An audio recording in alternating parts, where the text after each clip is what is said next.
Today's symposium reflects an immense amount of work conducted by each of the students presenting today around a diverse set of topics such as the environment, education, media and literature, psychology, leadership and organizational studies, and spiritual studies. So thank you everyone, and we'll bring up our first presenter.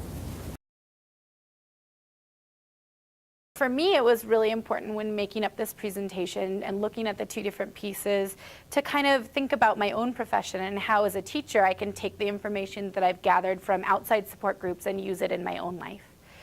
So first of all, both the profession of doulas and the PEPS organization understand the importance of parental knowledge and appreciate parenting skills and their unique love for their children. So both services really seek to enhance, not correct what the parents already know.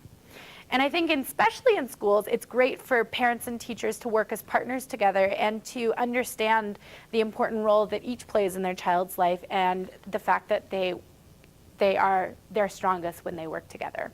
I think it's also really important to understand that support services are intended to raise families when needed, and then once the building blocks and the provisions are there and they're no longer needed, it's important to fade away into the background so that the successes can continue and that the confidence can grow and that they're not necessarily reliant on an outside support, but they know that it's there if it's needed again. If more people could find their way to a supportive dialogue around that kind of intimacy, that more people would be having the kind of interactions in their intimate lives that would support the values of good relationships. But even if you're not interacting in a relationship that way and you just have good values around sexuality, it will improve your relations in the world, that you can feel more confident about yourself because you're choosing the things that are right for you and you're engaging in the conversations that are helping support that. But I'm talking about actually taking a personal responsibility and control of your sexuality in your life and making it a place where support is happening and you're fostering a positive experience there.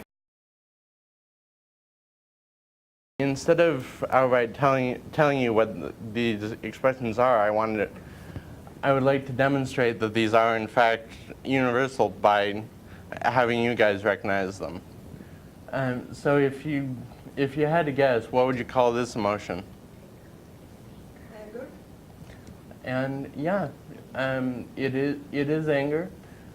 These are the traits that make up the facial expression of anger, followed by what's called the facial action coding system.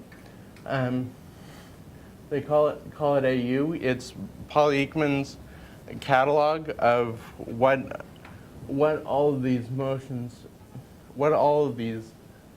actually entail. Many of these, especially the AU4, that represents the work of several muscles that usually work together.